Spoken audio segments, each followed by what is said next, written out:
good evening, good afternoon, good evening, everyone, depending on where you are joining us from. All right. So welcome to today's session on how to gather requirements. So whether you're a business analyst or a project manager. Now, before we get started, before we get right into what we're going to be learning today, I want us to take a minute to just invite anybody you think might benefit from this session in any way. So whether it's a business analyst, an aspiring business analyst that you know, an aspiring project manager that you know, your uncle, your niece, your husband, your friend, your colleague, your best friend, your sister. Let's try to get every single person on this call because I promise it's going to be a wonderful session. All right. So I will be introducing myself in a bit, but I want to get to know you first. So please kindly put in the chat box your name and where you're joining us from.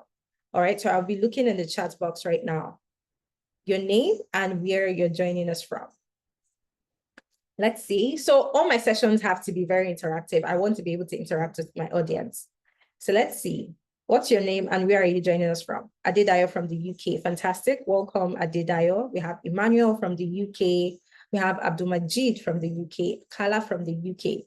Seems the UK, people from the UK are winning today. All right. So do we just have 4 people on the call? Come on, I can see more people than that. Let's try to, okay, I see Ayola from the UK as well. All right, thank you. Welcome, everyone. Thank you so much for that. All right, so let's get right into it. So we kickstart the session, but before we do that, I want to introduce Analytics. All right, I want to let you know who we are and how we do exactly what it is that we do in this tech space. So Analytics is a leading educational technology company, and we are focused on providing specialized training in technology skills and also delivering comprehensive data consulting services. All right. And now for the past, almost 5 years, we have spent that time building the talent for the technology workforce. We have helped over 2,900 people transition from the classroom, people with no prior experience in tech, transition from the classroom into their first job in tech, across regions like the UK, the US, Canada, Europe, Africa, and also Asia. Now, we are committed to, just making sure that the technology sector is more accessible to the minority, all right, to people of the Black community by providing premium training in data analytics, business analysis, data engineering, data science, financial analytics, HR analytics, agile project management, cybersecurity, and AI engineering. So, but our focus for this session is just project management and business analysis, all right? Now, here at Analytics, we have a team of wonderful instructors, from leading global companies all around the world, and they bring a wealth of real-world experience. And they're also dedicated to delivering an engaging and also practical learning experience that ensures that you receive the maximum value from your investment with us in the future. All right. So if this is your first time attending a Analytics Tech Series or Masterclass, I want to see you put a 1 in the chat box. If this is your second time, you can put a 2 or 3, and so on and so forth. So if this is your first time, I want to be able to, recognize the OGs on this call today. All right, Abdulmajid says 1. Welcome, Abdulmajid. We have Bami. Bami says 2. Ayola says 2. Doris says 2. Okay, Zoom user says 1. All right, great. So I see a lot of, OGs on the call. All right, fantastic. So to the new people, welcome. And, to the people that are coming here for the second or third time, you know how we do it. Ubang says 588. All right. So for the OGs on the call, you know how we do it. All right. So if you stay with us till the end of the session, you will get access to the materials on all the resources I'll be walking us through today. So my colleagues are going to be dropping the attendance form in the chat box. So please make sure to fill the attendance form because that's how we have your details to be able to send you the recording and the slides from this session. All right, that is very important. Okay, so who is this person that has been speaking to you, for the past 5 minutes? My name is Elizabeth Nana, and I'm a product manager and senior agile project manager here at Analytics. And I have half a decade of experience in product and project management. I am a leader and a coach for agile teams, and I've been able to consistently drive impactful results. I have successfully guided over 1,000 individuals with no prior agile experience into making that smooth transition into project management. I've trained people, professionals across the different continents, across 4 continents, and my experience spans across multiple sectors like the health tech sector, the fintech sector, and also the educational technology sector. Okay, so enough about me. Let's just get right into what it is that we came here to do today. Let's start what we have come to do. So first off, we'll be looking at, project management and, business analysis. So understanding requirements gathering, whether you're a project manager or a business analyst. All right, next I'll be showing you the pathway to become an agile project manager or a business analyst. I'll tell you about 10Analytics Growth Internship Program, and finally, I have a special discount offer to you today. All right, so let's start off with why we gather requirements. Now, requirements gathering is the process of identifying, documenting, and validating the needs and expectations of stakeholders for a project.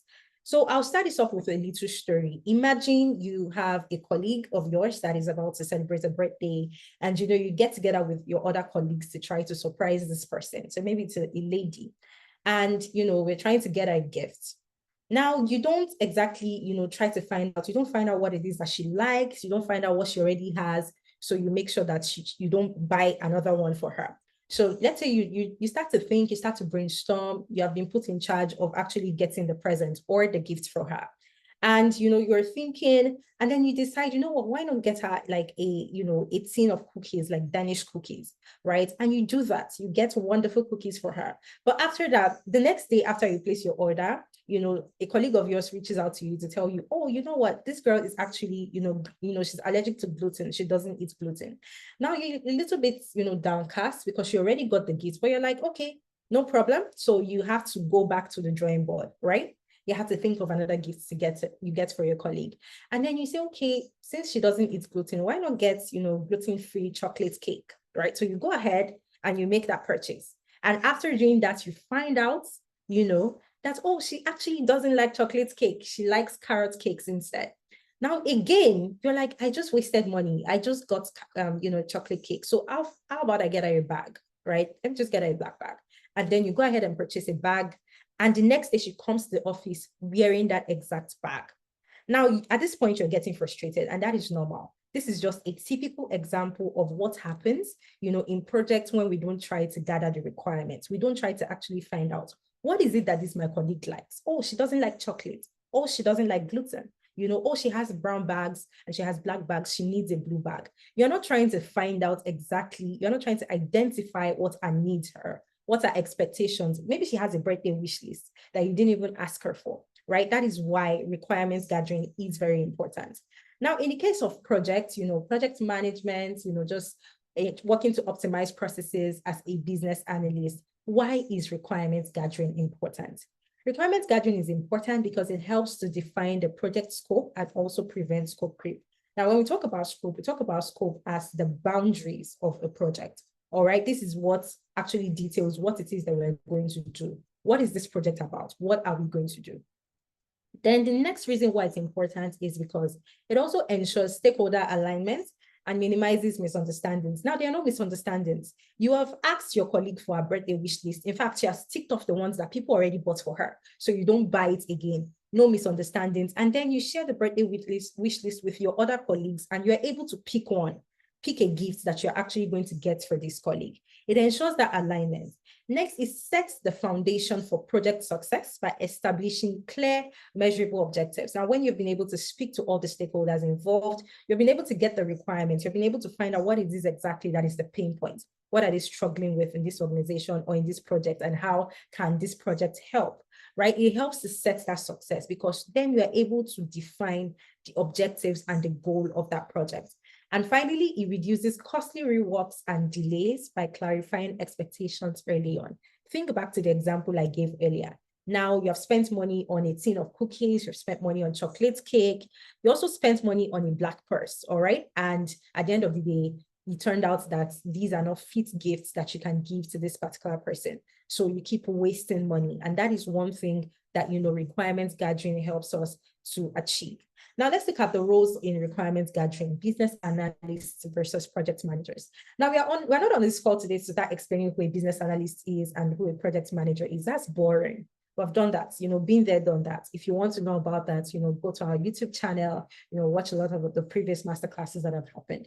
Now, today, I want to actually, double down on some of the similarities between these two roles. Whether you're a business analyst or a project manager, at some point in your career, you're going to, need to gather requirements. Now, what are your roles in that organization? A business analyst focuses on identifying and documenting the business needs, while the project manager ensures that the requirements are realistic, they are feasible, by maybe carrying out a feasibility study and aligned with the project timeline and budget. So when you get the requirements as the project manager, you're trying to make sure that, if we have 6 months as the timeline, it's actually realistic. We can actually carry this out in 6 months. This is realistic and it is also feasible. A business analyst works closely with stakeholders to understand what they want to achieve, while the project manager coordinates between the stakeholders, the development team, and also the business units. Next, we say the business analyst develops detailed requirements, user stories, and use cases, while the project manager manages scope changes, ensures alignment with the project plan. So let's use an example of, a business analyst and a project manager in the same organization working on, the same project. A business analyst would gather the requirements. If we're working on a new CRM system for our organization to help to streamline customer interactions, the way we interact with customers, a business analyst would gather the requirements for this new system. And they will do this, by conducting interviews, which I will explain, in much later slides, mapping out the current processes and also outlining the specific CRM features that are needed. Now, what the project manager then does is to ensure that the requirements gotten from the business analyst are feasible within the project timeline and budgets. Now, this may, they may suggest, prioritizing some features to say, hey, we actually have 10 features that we plan to roll out in 6 months. It's just not possible. So how about we prioritize the first 5, right? And roll this out. And then in version 2, the next features can come in. So that is the job of the project manager in this scenario. Now let's look at the requirements gathering process. So what are the processes? What are the stages that you need to go through when you're trying to gather requirements, whether you're a business analyst or a project manager? First, you want to start off with requirements gathering, or what we call elicitation. And that is basically you making sure that you gather requirements. You are speaking to, the key stakeholders in that organization. You have identified the stakeholders. Who are the people that have an influence or an interest in this project? And you have different types of stakeholders. All right, you have your external stakeholders and your internal stakeholders. So you want to identify the people that actually matter, the people that have an interest, the people that have an influence over the way the project should flow, or the way that, that system that you're trying to bring, that new process, how should it look like? You're collecting this process, the business process documentation, and you're conducting interviews with stakeholders. When I say interviews, you're having one-on-one meetings with them to understand what their pain points are, to understand what the expectations are. Next, we move on to analysis. Now, here you want to analyze the requirements to ensure that they are clear, they are consistent, and they are complete.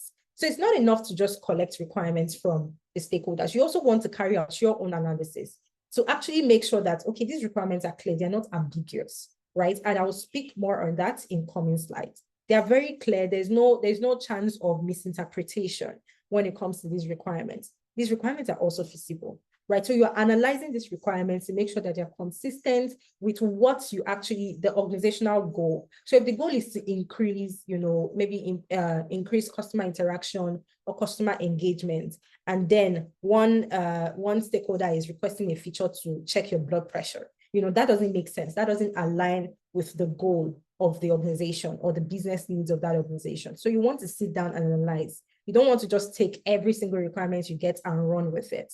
Now, the next we have is modeling. And this is where you basically start to create process maps, right? You use this to provide a walkthrough of the entire product through the eyes of the end user. You create process maps. Now, think of this as, sort of like a visual representative of how the user journey is going to flow on that particular application. Now, maybe it's not even a mobile application you're building. Maybe it's just, an on-site project. You're trying to gather something or launch an event or something. Now you want to create a process map to show exactly what the steps are, especially because you're going to be showing this to the stakeholders. So they're able to see, even though we don't have the working application right now, we can see what the application will most likely look like. We can see what the steps or what the process flow, using maybe flow charts, process map, process charts to map out what that flow would look like. Next, you want to document. Now you want to develop clear, actionable requirements documentation, like your BRD, your SRS, all right, if you are a business analyst. And next, you validate. And this is simply where you have review sessions with stakeholders to obtain sign off from them and also confirm accuracy. Now you're having these review sessions, and sometimes you might have to have more than one review session with the stakeholders, to basically present the documentation that you have. Now, all of the requirements that you have gathered, the analysis, the modeling, and how you have documented it, you're presenting it to the stakeholders so that they can approve and sign off on this. And you're presenting to say, hey, look, this is what I came up with. So they can say, okay, this is accurate or this is not accurate. If you need to go back to the drawing board, you do that. But basically, you are trying to get approval in this stage. And finally, we say trace. Now, trace means basically tracking the requirements throughout the project to ensure alignment. So if you're a business analyst that have now handed over these requirements to a project manager, you want to constantly check in to make sure that, whatever it is that they're doing in that project, what the project team is doing actually aligns with the requirements that you handed to them. Now, this is just a very brief and very simple example of a poorly defined requirement versus a well-defined requirement. All right. Now, let's look at the example of the poorly defined requirement. If someone just comes to you and says, we need a new design with modern features, you are confused, right? You're like, okay, so what modern features? You don't know exactly what is expected of you. Now, that is an example of a poorly defined requirement, right? It is very ineffective because it is vague, right? There are no specifics, and it opens the door for scope creep. Now it's left to you, it's open to interpretation, your interpretation. I come to you and say, I want modern features. What are the modern features? You might have a different understanding of modern features than I do, right? That is why it's very important to clearly define the requirements. Now let's look at a well-defined requirement. It says, we need a responsive e-commerce website that allows users to create profiles, browse products by category, and complete purchases through a secure payment gateway. The website must support desktop and mobile browsers and include a feedback form for customer inquiries. Now, this is very specific. This is very measurable. This is direct, right? You know exactly what the features, what the expected features are, what is needed for this website. In fact, you can almost picture it in your head. Now, that is what a well-defined requirement does to you. It gives you that clear roadmap to be able to see what it is that you need for that project, where you want to start your requirement gathering from. All right. Now let's move on. Let's look at a real life example of requirements gathering in practice. So look at this scenario. Say we are trying to implement a telemedicine platform for a healthcare provider, for example. All right. Now the initial requirements we got from them is, oh, we need an online platform for patient consultations. Okay. So what exactly does this platform do? How does it help? What are the features that you want? It's not contained in this requirement. Very vague, very non-specific. So you don't know what the features are required. Do you want video calls? Do you want chats? Do you want appointment scheduling? What exactly is it that you want for this project? But when we look at a well-defined requirement, on the other hand, it says we need a telemedicine platform that allows patients to book appointments, consult with doctors via video, and receive digital prescriptions. The platform must comply with data privacy regulations and integrate with existing patient management systems. Now, I want you to notice how the well-defined requirements is actually clarifying what features are actually necessary, right? To make sure that all the stakeholders are on the same page. Now, if you were to present this to any stakeholder and, they say, oh, no, we do not want to be able to, we don't want our users or our patients to consult with our doctors via video. That is immediately taken out, right? Just to make sure everyone is on the same page, instead of you just going ahead to build something and then by the time you come back, they don't exactly approve of what it is that you went, to build. So I can see some chats in the, okay. So please, once again, ensure that you fill the attendance form so that you can have access to these slides, all right? And all the resources that are linked on this slide, as well as the recording of this session. All right, now let's look at the techniques for effective requirements. So we start off interviews. Now, the interviews are basically you speaking directly with the stakeholders involved in projects. The people that have an influence, the people that have power, the people that have intra project. And it's very important to note, when we talk organization would necessarily be a stakeholder on your project. All right. Not everybody in that organization. Let's say you have an organization of 200 people. Those 200 people are not the stakeholders for your project. You have to identify who the stakeholders are. It could be 10 of them, it could be 20 of them. You have to identify them and then speak directly with them.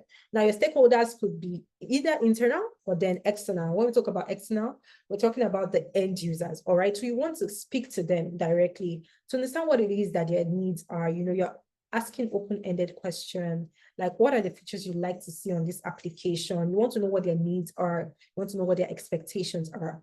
Another technique that you can use to gather requirements is what we call workshops. Now, workshops are very similar to interviews, but this time around, they're not one-on-one, right? It's more like there's a panel.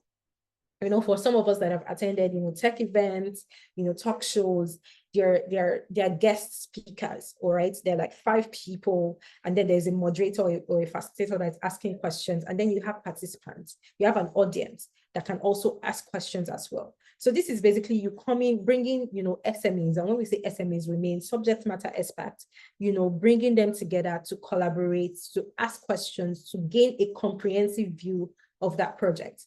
Another technique for gathering requirements is using user stories. Now, this one is very, very popular.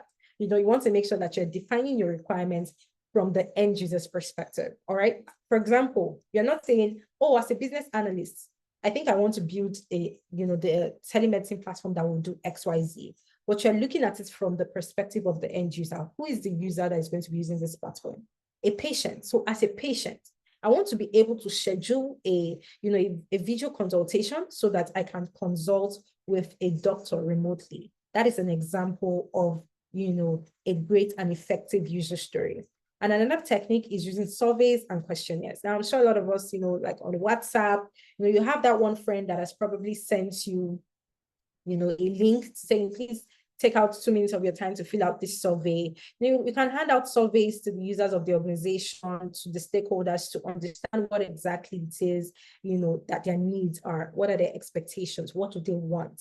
All right. And finally, document analysis. All right, which is basically analyzing documentation that already exists, right? Maybe you're trying to identify if there are process gaps. You came into this organization, things are already working, but they're not exactly working the right way. So you're looking at the documentation they had already to identify where you can, introduce new processes, where you can optimize, or the points that you can optimize.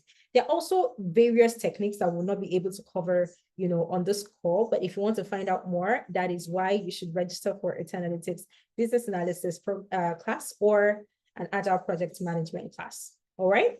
So now let's look at a case study. Let's look at this case study together. Let's understand the flow of work when it comes, to gathering requirements, whether you're a business analyst or a project manager.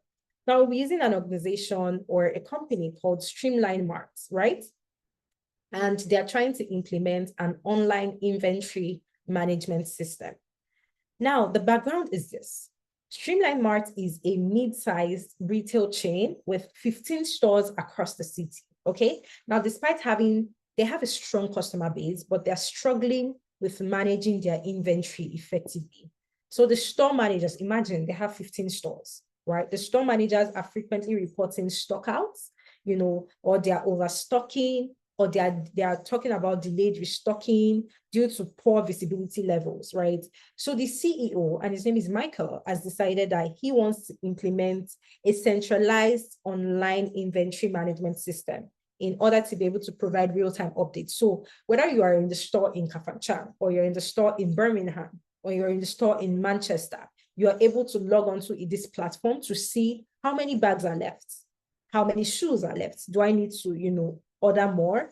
Do I need to ask the headquarters for a stock up? You're able to see it in real time and automate reorder processes. Now, the objective of this project that you're about to embark upon is to, successfully implement the inventory management system, and Streamline Mart needs to gather accurate comprehensive, and well-defined requirements. Now, well-defined being, the actual operative word here. Excuse me. So not just requirements, but well-defined requirements from the different stakeholders to ensure the system meets the business needs and resolves current challenges. So let's take a look at how that should happen. The very first step is to identify the stakeholders. Right? So if you're the business analyst or the project manager on this particular project, the first thing you want to do is identify the stakeholders. Who are the people that are interested, that are invested, that have some influence or interest on this project, right? Like, for example, the CEO, the store managers, they are also your stakeholders. The warehouse staff, the IT team, the finance manager, even the customers, the people that are actually buying from these 15 stores, they are all your stakeholders. So you want to identify the different stakeholders that you have. Now, the next thing is you deploy your techniques. Now, whichever technique you decide to use is fine. Whether you're using interviews, whether you're using workshops, whether you're using surveys, whether you are reviewing their current inventory management reports, right? Trying to identify where the data gaps are, where the inconsistencies are, what we need to optimize, right? Or you're observing. So that is another, technique, effective technique that you can use to gather requirements, observation. So you could either be a passive observer or an active observer, right? So it could just be observing the way things work, and you're just taking notes. You're not saying the word, you're just observing and taking notes. You're looking at the processes. Or you could be observing and asking the workers question. You're looking at the workers as they work, and you're asking, why is this way? And why is this way? Just so that you can get a feel of what exactly it is that the current process is, or the as-is process is, so that you can, come up with a to-be process. Now, the business analyst in the house, they understand exactly what it is that I'm talking about. That is step 2. Now, step 3 is to categorize the requirements. Now, there are different types of requirements, all right? There are different types of requirements. We have what we call the business requirements. We have the functional requirements. Business requirements are basically the goal of the organization. What does the organization require? What are the functional requirements? How do we want this system we're building to work? What are the technical requirements? All right, what are the user requirements? What do the users want to see in this particular system? And what are the compliance requirements? So making sure that, we are not breaking any, data privacy or security. We're not messing up our customer data or losing customer data at any point. So if you're still here, if you can still listen, you're still listening to me, you can still hear the sound of my voice, and I've not bored you to sleep, please put an emoji, a word, a letter, a number in the chat, so I know the people that are still with me. All right, Manuel, thank you very much. Gloria Abdul-Majid, fantastic. Vita says, well done. Thank you so much. Okay, thank you for that. All right, Aerotech Consulting, thank you. All right, so I still have people listening to me. Fantastic. Now let's go ahead to step 4. What is step 4? Step 4, this is where you actually start to document the requirements. All right, you've gotten all the requirements, you have taken your notes, you have observed processes, you have spoken to users, you've conducted interviews, you have done surveys, all the things you need to do. Now you need to document. All right, so you're mapping out each requirement to basically the specific business objective so as to prevent scope creep. You're making sure you're providing a very well-detailed requirements document so that you are explaining exactly what the scope of that project is, what the boundaries of the project, what the boundaries are. You're also providing use cases. So you're defining use cases for order placements. Use cases basically mean to just simulate how a process should flow. For example, say a user places an order, this is how it should happen. This is what should happen. This is what should happen when the user clicks on this or clicks on that. So you're defining use cases for both order placement, stock level checks, and also the automated reordering. And finally, mockups. All right, so this is where you're basically developing, visual wireframes, and wireframes are really just sketches, right? Sketches on your system, wireframes of the dashboard to also present to your stakeholders, all right? So that they can confirm, okay, this is where this is going to be. And they say, I don't like it here. I think I want you to move it to this point. So you're developing these visuals for them to see what it is that we're going to build before the work actually begins. So you get approval. Remember that. And step 5, finally, validating the requirements. So you have your review sessions where you're presenting the drafts to the stakeholders. Now, it's very likely that, you present the draft, they ask you to also go back, maybe they ask you to do 1 or 2 things that is wonderful, but that is also why we are having the review sessions in the first place. All right, to make sure that we are all on the same page. I'm the business analyst. I'm making sure that I understood exactly what it is that this business needs. Or I'm the project manager. I'm making sure that I'm understanding exactly what it is that the project needs. And finally, you get your sign off. So you get your formal approval from the CEO, the IT lead, or whoever you need to get approval from before you proceed to work.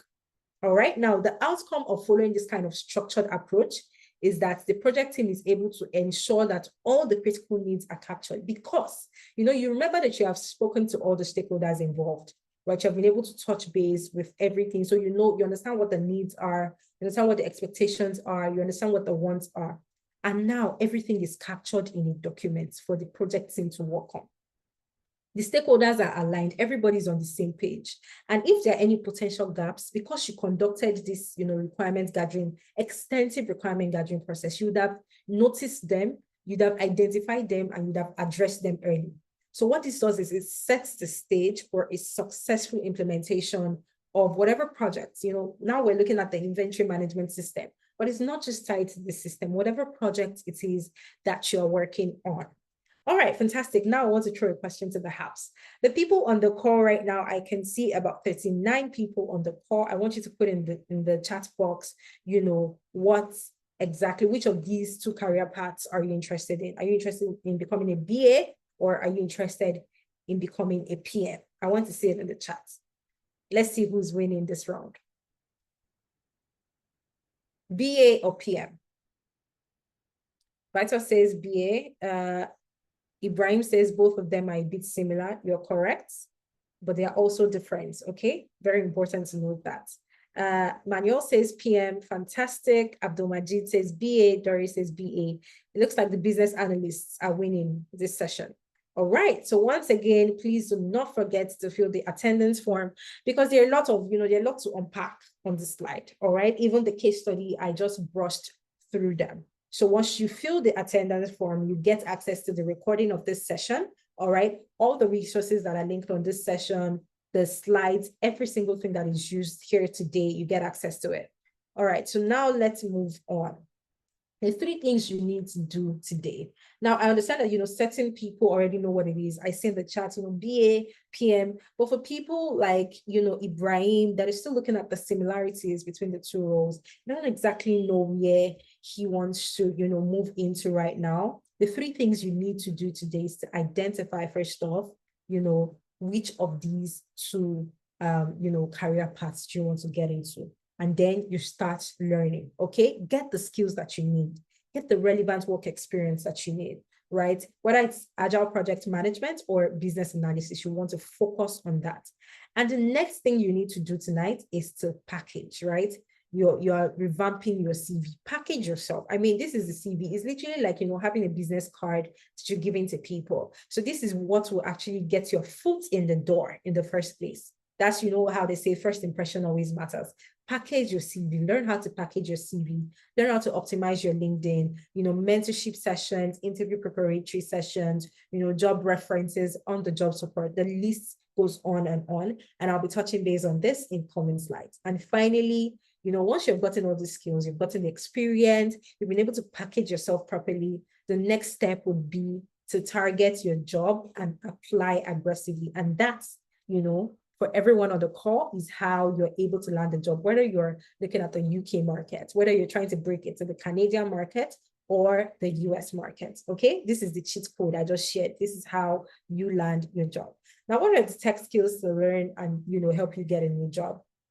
I just want to know because, all of these things I've said, they're nice, but what is your guarantee that, okay, if I become a business analyst or I become a PM, right, there are actually jobs out there for me?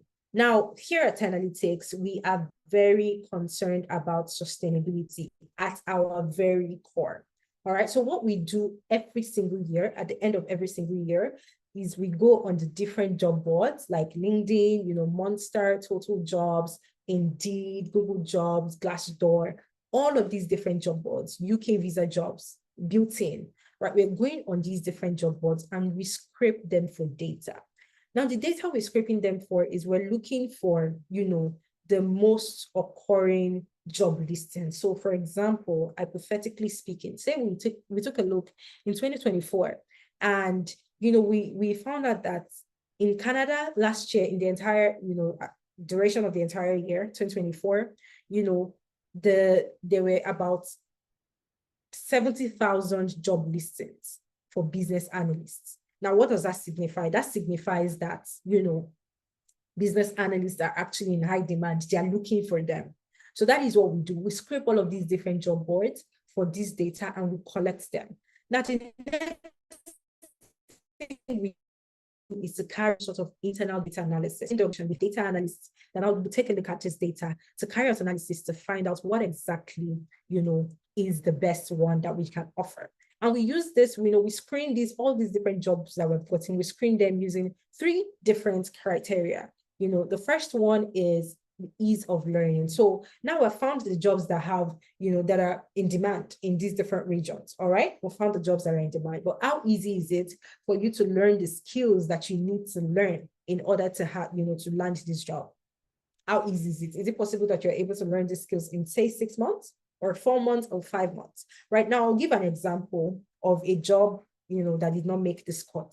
Robotics engineering. Robotics engineering is, they're in very high demand. Robotics engineers, they're looking for them everywhere.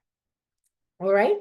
Very, very high demand. It doesn't matter the region. They're looking for them everywhere in the Western world. But is it easy to learn the skills that you need to have to become a robotics engineer? The answer is no. Especially for, people like us that we've been out of the classroom for years. Okay. We have families, we're working, and everybody's looking for money. Is it easy to now sit down and open your brain and start learning all you need to know, the skills that you need to have for, to become a robotics engineer? I'll tell you the quick and easy answer, no.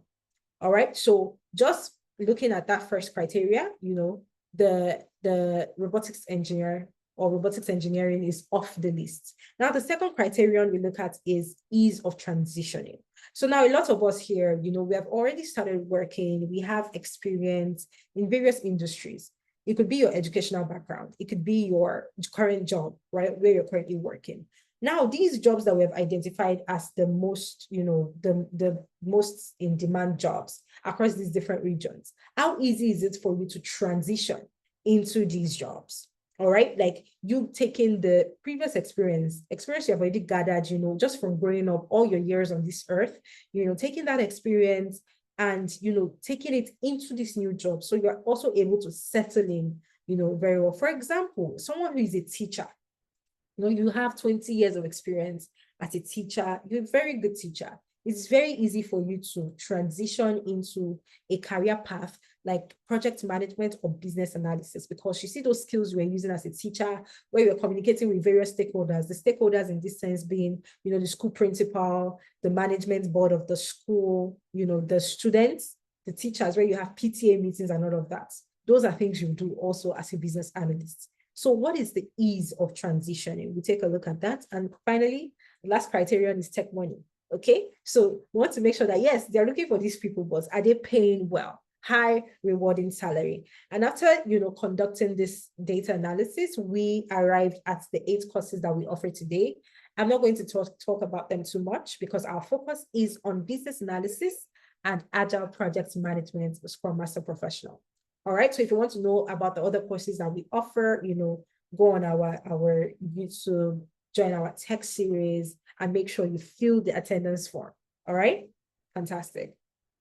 Now, we did not stop here because, a lot of times when you cook or when you wash, you do something, you clean your house, or, okay, fantastic example is, this house smell that people talk about, right? So you that you live in this house, you might not necessarily know that a rat has died in the house, right? Except someone from outside comes in and says, oh, there's something that, smells here, right? So because you're used to it, or except you step out and then you come back in and you're hit with that smell. Now, we also needed to make sure that there was no rats that's dead in our own house, all right? Because we carried out this validation on our own. Our noses are accustomed to the smell. So we needed to step out, invite people in to make sure that, our house smells fine. So what we did was we decided to seek external validation, all right? And we found the World Economic Forum. the Future of Jobs report for 2025. Now, this report is available to everybody on the web, but it is also linked on this slide. All right. So if you fill the attendance form that my colleagues have been dropping on the, in the chat box, you will have access so you can easily find the links and go through these reports on your own. All right. Now, the World Economic Forum, the WEF, is actually predicting that, in the next 5 years, that's by 2030, 170 million jobs will be created, while about 92 million jobs will disappear. Now, the question is, do you want to work in a job that has, there's already predictions that this job is going to cease to exist, or maybe not cease to exist, but, they are going to stop hiring for these sort of roles. The demand is going to lessen. Or do you want to move to, when they say the grass is greener on the other side, do you want to move to the greener pastures, right? You can see on my screen, this is a snapshot from the report that is linked. You see the boxes in red, the boxes in blue, and the boxes in green. Now, the boxes in green are the new jobs we created, about 120 million jobs, right? While the boxes in red are the jobs that were destroyed, the 92 million. So you want to make sure you're not caught, in the red box. Move to the blue box or the green box. All right, now let's move. Now, we also analyzed this report on our own. And because there's no time to, go over the entire report, we took snapshots and we added it to this slide. So you can see it here. It says, click here to download the full report. Now, that is why it's very important to fill the attendance form. Now, you see this highlighted here. It says the in-demand career paths, the career paths that are actually in demand right now. You see project managers. And when we say project managers, we're not talking about the traditional, project managers, waterfall methodology. We're talking about agile project managers. We're talking about project managers that have experience in both waterfall methodology and also hybrid, agile methodology, and can combine the both of them together. You can also see management and organization analyst, which falls under the business analyst career path. So you see that we did the internal validation or the internal data analysis, and then we went outside to actually seek external validation. And we found out that, we were right. What we did, was correct. This is what the WEF is actually saying for 2025. Now, there are a lot of success stories for the people that joined, right before this session started, at the very beginning, before I started speaking. All right, you would have heard a lot of these testimonials, and we have a lot of them on our YouTube channels. But you don't have to go too far. Once you get the slide, right, all of them, they're all linked on the slide. So you can watch them. You see real people like yourself sharing their experience, sharing how Analytics helped them, to just transition successfully. And not just transition. It's not enough to just say, oh, I learned business analysis.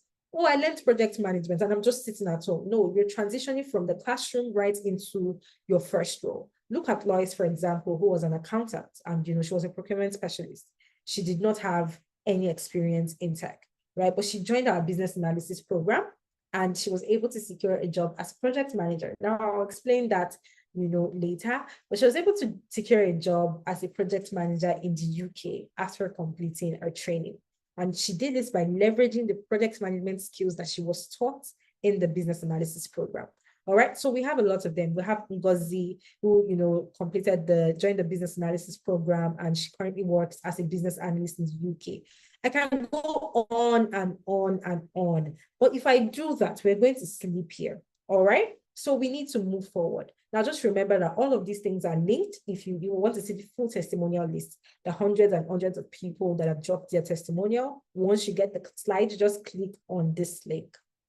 All right, fantastic. Now, let's look at what is the pathway to becoming a project manager? For the people that want to become project managers on this call, what is the pathway?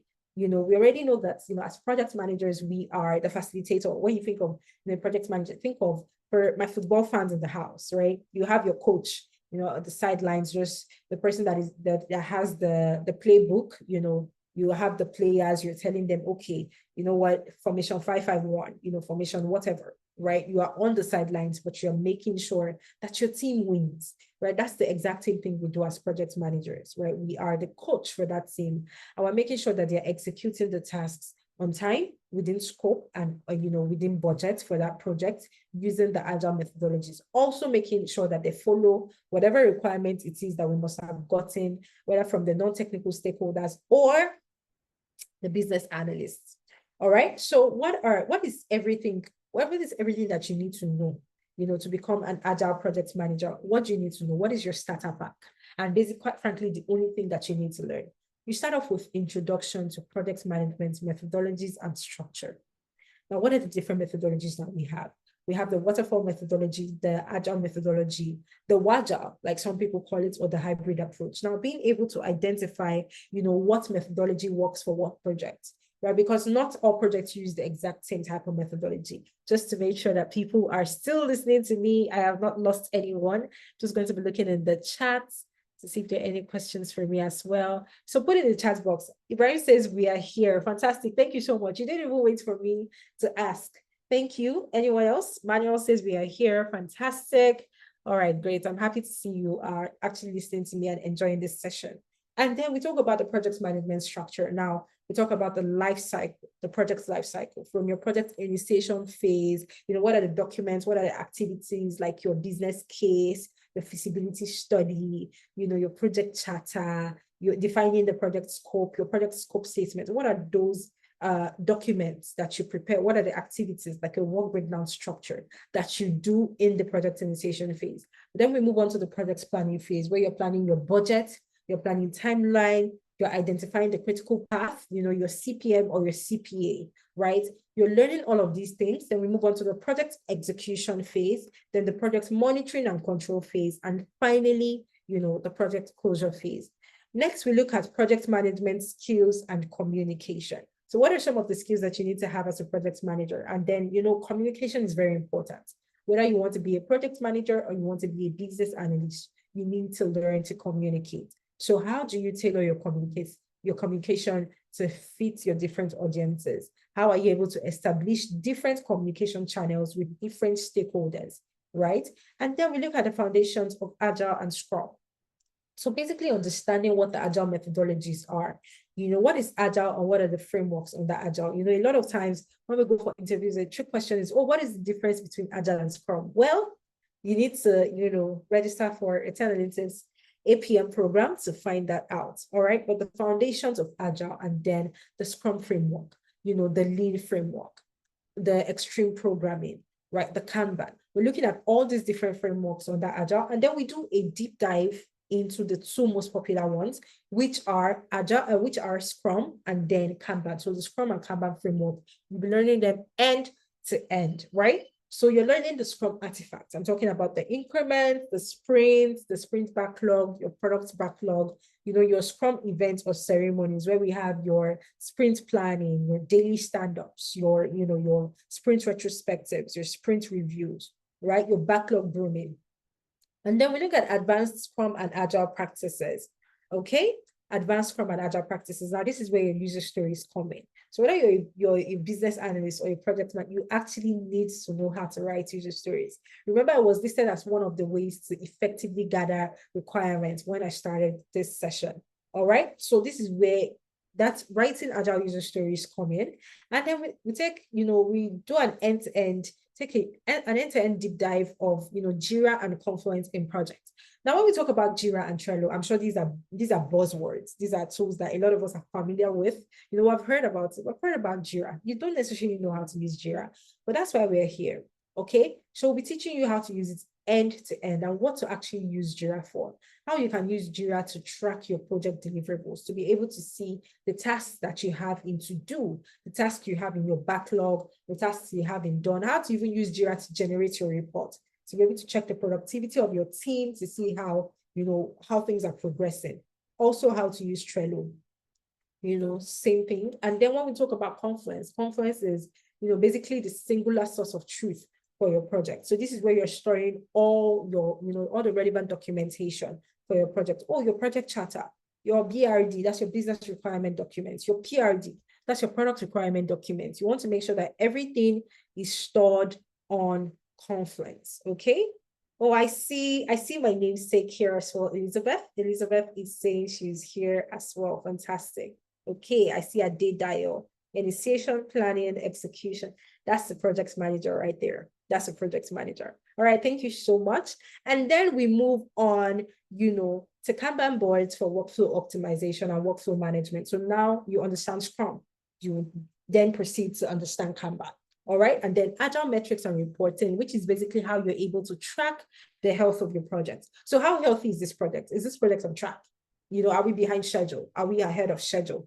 These are metrics you use to track them. Metrics like your lead time, your cycle time, cumulative flow diagram, velocity to track the productivity of your team, run-up chart, burn-down chart. You're going to be learning all of this and how you can generate these reports on Jira. Okay, and then also when it comes to sending reports to different stakeholders. So the different reports, the different types of reports that these stakeholders are interested in, right? You are able to understand it and know how you can tailor your reporting to fit that audience. And finally, we look at leadership and real-world application. Now, every single thing, all the programs that we offer here at Analytics, be it agile project management or business analysis, everything you're learning in class, you're learning them using projects. All right, so we have been able to marry the theoretical aspect with the practical aspect. So you're working hands-on right there in class, you're working on projects, you're learning how to, identify the best type of project to use the waterfall methodology for. What's the best type of project to use the hybrid methodology for? What is it like, or what also looking take, your PMP, your Prince 2, CSM, PSM, CAPM, those professional certifications. This project also helps you, this course also helps you to prepare for that. Now, what is the learning structure like? We have, a hybrid learning structure here, right? It's a blend of both worlds. You have the live classes, and then you have the self-paced learning. All right, so we have live classes 2 times in a month for all the programs. So whether you're looking at project management or business analysis, we have live classes 2 Saturdays in a month. So out of your 4 Saturdays, you take 2 Saturdays to, come to a live session.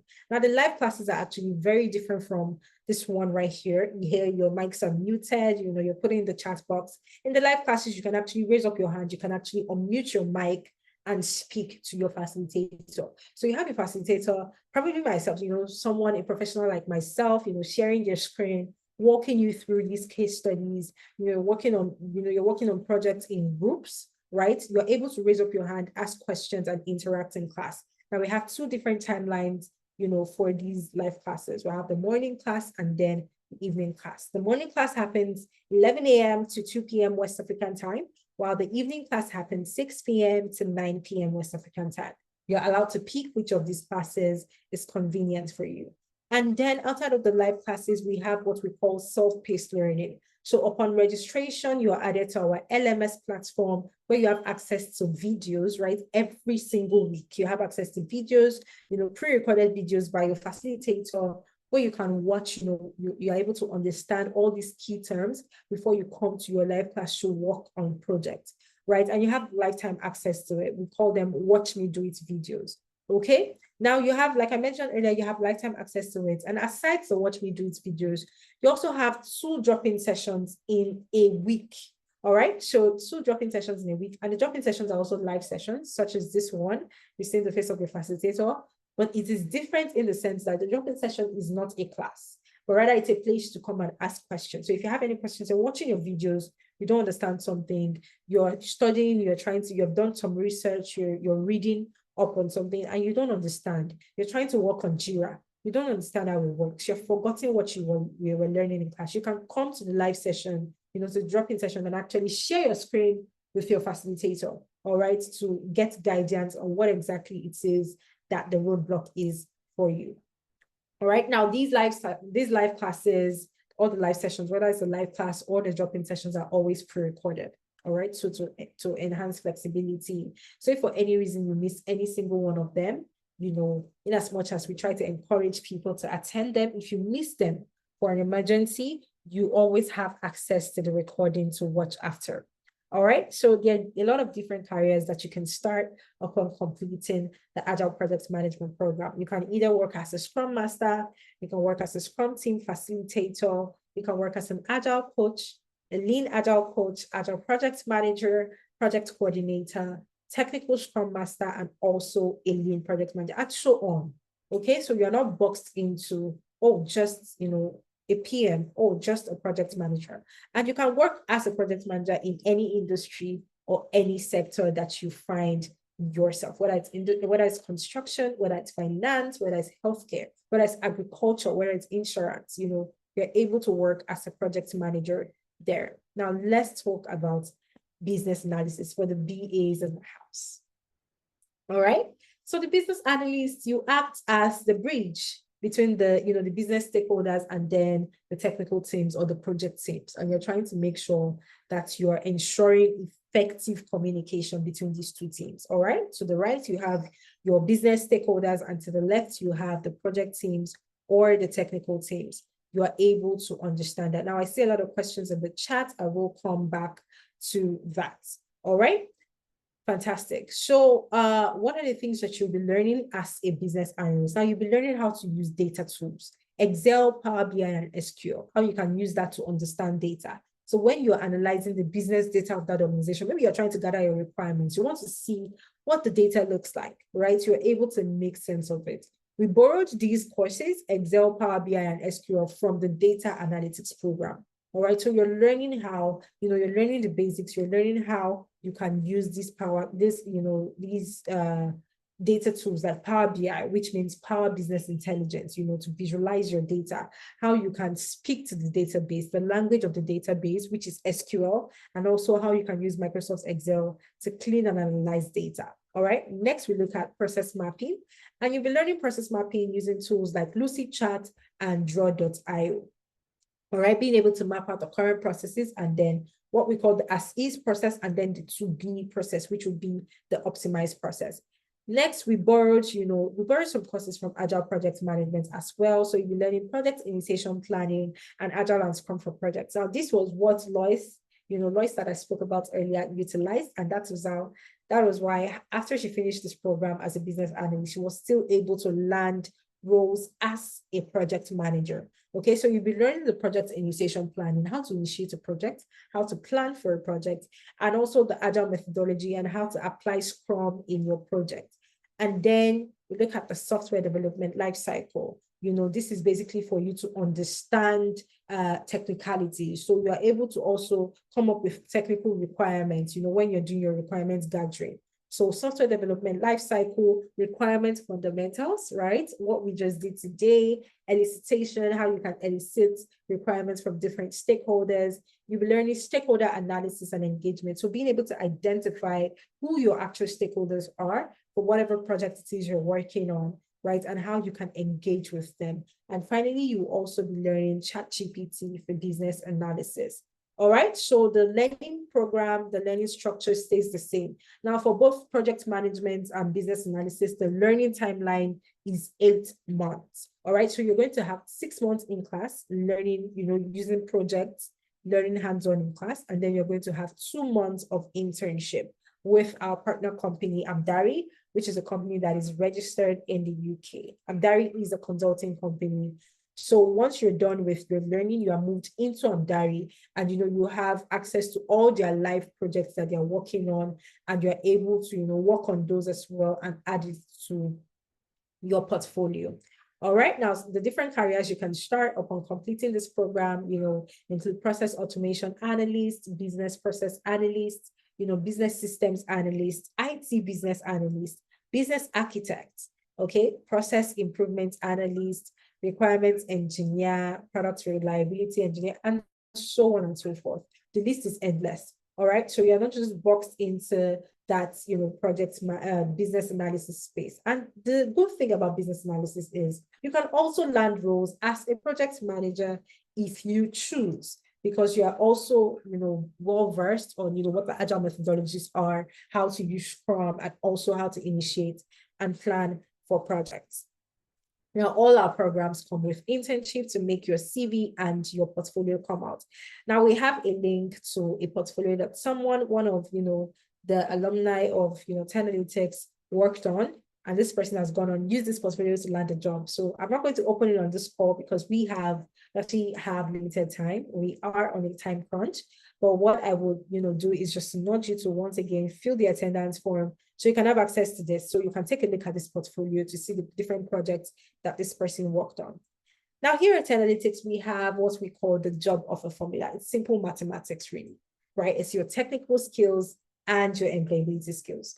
Your technical skills being, your requirements, fundamentals, elicitation, Power BI, Excel, Trello, Jira, all of those fun stuff. That is just 50% of what you need to get a job. Now, what is the other 50%? What we call employability skills, right? Being able to actually package yourself. I spoke about this earlier, packaging yourself very well. So we are also going to review your CV for you and revamp it so that you're ready to go into the job market. Okay, so we have CV review and revamp sessions. We have LinkedIn optimization sessions to teach you how to strategically position yourself on LinkedIn to land these high paying roles, how to coin your previous experience, right? So on your LinkedIn, so for it to seem like, you've been in that space, or you've been a business analyst for 5 years, you've been a project manager for 4 years, right? How to position yourself so that recruiters are actually taking a look at your profile, they're impressed, and they're reaching out to you to actually adhere to you and start a conversation with you or invite you for an interview. Next, you also, we have navigating the job market sessions, and this is basically where we bring alumnus from Analytics, people that have graduated or passed through Analytics, people that have landed jobs, all of those beautiful people that you saw in those testimonials, we bring them back to the classroom to come and speak to you, right? What are the mistakes that they made when they were trying to get into the job markets that you can avoid? What were things or techniques that applied, that worked for them, that helped them to get a job even before they completed the program? Or you hear people say 3 months into the program, I landed a job. 1 month into the program, or 1 month to the end of the program, I landed a job. What are some of the things that they did that you can also do? Now, aside from having the alumnus come back to the classroom, we also bring experienced people in the field. So we would most likely bring, for example, a business analyst with like 10 years of experience to come and meet and, come to the classroom and also tell you, what's the industry is like, what is that space like? We also bring, top recruiters from different global organizations to come into the classroom and let you know exactly what it is that they look out for. So if, say, for example, we bring a recruiter from Amazon, and this person comes and say, when we're trying to recruit for a role at Amazon, when we get CVs, this is what we look out for. When we're interviewing, this is what we look out for. When we're interviewing our candidates, this is also going to help you to prepare you or, on the techniques and the ways you can use to navigate the job market once you're ready. Next, we have the interview preparatory sessions. So if you land, you get an interview, you get an invitation, you don't have to fret. You can book a one-on-one interview preparatory session with us. So basically, we are holding your hand every step of the way. Okay, so you can book a one-on-one interview preparatory session with a professional here at Analytics, and that person will conduct a mock interview for you. Conduct an interview simulation, prepare you, tell you likely questions that you can, you should most likely expect for the main interview. So this is just basically to help you boost your confidence for that interview that you're going to attend. And next, we have job reference letters. So we also provide, job reference letters and recommendation letters for you whenever you need them when you land a new job. Next, we have on support, which is not, I must confess. All right. So, a lot of people after spending 8 months with us, 6 months in class and then 2 months of internship, they don't need any on-the-job support. All right. They don't need any on-the-job support. But in case you do, just in case you do, all right, we are here. We're more than happy to provide that for you. Your first 1 month, your feet is still very shaky. You don't know how to exactly, you get a task, you don't know how to go about it. You can come back to Analytics. We always have our doors open. All right, you're part of the family forever. You can come back here, book a one-on-one session with us, and we'll provide guidance on how you can go about executing that task. Next, we have the weekly mentorship session. Like the name implies, it happens every week. You have mentors holding your hands this way, all right? You learn different frameworks, different interview frameworks, like the sit and start approach. There's a wide range of topics, you learn, and it happens every single week. And finally, last but not least, we have the Upwork optimization session. So basically every single thing that happens with LinkedIn, it happens on Upwork as well. We'll help you to optimize your profile to also strategically place yourself to, send out proposals and get gigs on Upwork. All right. So it doesn't stop there. We also, have access to a lot of premium, job boards that we update every single week with different jobs that we scrape. So we have job boards that we subscribe to every month. It goes way beyond LinkedIn and Indeed and Glassdoor and the popular free ones, those ones that you have to subscribe to. So once we subscribe to them, what we do every week is go on those job boards and we look for job postings and we scrape them and collate them in a tracker. Now, this is a snapshot of one of the trackers that we have. So basically you can see, the dates the job was updated, the title of the job, the company, it says remote monitoring project manager, senior project manager, human capital, strategic initiatives project. You see the different names, all right? MPI project manager, junior project manager, customer onboarding project manager. You're also able to see the company that, is hiring. You see the job locations, where exactly jobs for you, if you can find job office sponsorship, on offers visa CPS, yes, this one doesn't, all right? And then you have the link to the job to apply. So what this does is it helps to broaden the horizon, widen the horizon for you when it comes to application for jobs. And then you also have access to our personalized learning AI assistant called Oluko. Oluko means teacher. For the Yoruba people on the call, they understand that Oluko in Yoruba means teacher. So you can also access Oluko right there on your LMS once you are a registered participant, to help you prep for interviews, to ask Oluko questions. If you are reading, watching your videos, you have a question that pops in your head, you can actually ask Oluko that question. All right, now we have a lot of success stories, okay? We can actually have a 5-hour session and just keep playing testimonials straight. So, if these people could do it, so can we. All right, if these people were able to successfully navigate or break into the job market, so can we. You can see, an email from one of our, alumni. Good news, I got a data analyst offer. There are lots of them. All right, so a lot of success stories. And we also got into the Alberta Catalyzer Velocity Program in October 2024. So if that's something you're also interested in reading as well, it is linked once again on this slide. So make sure to fill the attendance form. All right, now we have the next cohort, and the next cohort starting on the 7th of June, 2025. All right, and for the cohort, whether you're looking at agile project management, you're looking at business analysis, we currently have a discount running. So instead of $900 US, you are able to pay $750 US for the first 20 people. Okay, it's not open to everybody. I mean, we have quite a number of people on the call. It's not open to everybody. First 20 people get to pay $750 US instead of 900. And the good news is you can also pay in installments. So you have the link to the enrollment center linked here. And once you click on that link, what it does is it opens up the 10 Analytics Enrollment Center. All right, so this is exactly what you see once you click on that link. And what you want to do is you want to scroll down, identify the program you're going for, whether you're going for Agile Project Management or you're going for business analysis. All right, and once you click on register for Agile Project Management, it opens up the payments plan. Okay, so you can see right here on my screen, it says 10 seats available. All right, the discount, remember, is for the first 20 people.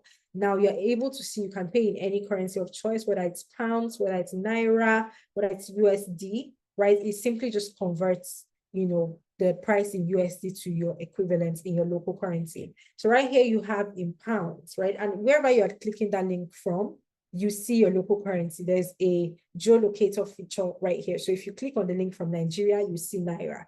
If you click on the link from Australia, you see it's in AUD. So right now it's in pounds. You have, 575 pounds for a one-time payment, but you are able to split your payment for as many as 5 times, okay? Either you want to pay once, you want to pay 2 times, you want to pay 3 times, 4 times, or 5 times, you're allowed to do so. And you can secure your spots using the discounted price by, paying as low as $123. So once you click on this, you are able to secure your spot and start in June, all right? So what this means is while you're taking your program, while you're already learning in the program, you're still making payments. So it's okay if you can't make the full payment, but you can secure your spot. So even if by the time June rolls along, the discount has actually ended already, what that means for you is it doesn't affect you in any way because you secured your spot using the discounted price.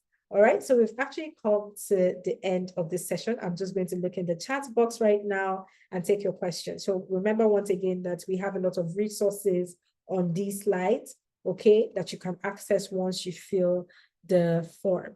So let's take a look at let me take a couple of questions.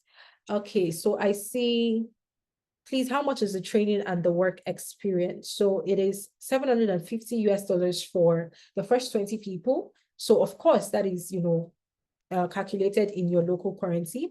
How much is the project management course and how long is the program? The program is 8 months. So 6 months in class and 2 months of internship, okay, to get your work experience. Does both learnings come hand in hand? So I'm guessing Oluwa Bukolami means, Oluwa Bukolami, very familiar name. So I'm guessing you're asking if you are going to be learning both programs. So no, you're not. It's either you register for the Agile Project Management course or the Business Analysis course, okay? Let's see. So I might not be able to take all your questions. There are no more questions in the chat, but if you think of any questions, that's why you should fill the attendance form. You can make your way to our clarity session to speak to a professional, but just make sure from this session right now, you secure your spot. My colleague Ubong and also, my colleague Ubong just dropped the link to the enrollment center. So right here, right now on this call, try to secure your spot with, $150 or 123 pounds. And then, when you are filling out the form that you get after, securing your spots, you can pick that you want to speak to a professional. So what that means is, even if you don't know the program, even if you don't know the one you want to go for, whether you want to go for business analysis or you want to go for project management, or you need more details on the both of them, what you want to do is you can make payments and then, come to the clarity session to get clarity and just let us know that, oh, I already made payments. I just did not pick any course. Or, I made payments and I chose business analysis, but now I've changed my mind and I want to go for project management. That is 100% allowed. All right. So thank you so much, everyone, for, just listening to me speak and, keeping the class very interactive. Thank you. It was not easy just gathering a lot of people on this session today. So once again, do not forget to fill out the attendance form. Thank you for such a wonderful and interactive session. All right, I will see you when I see you. Okay, so bye for now.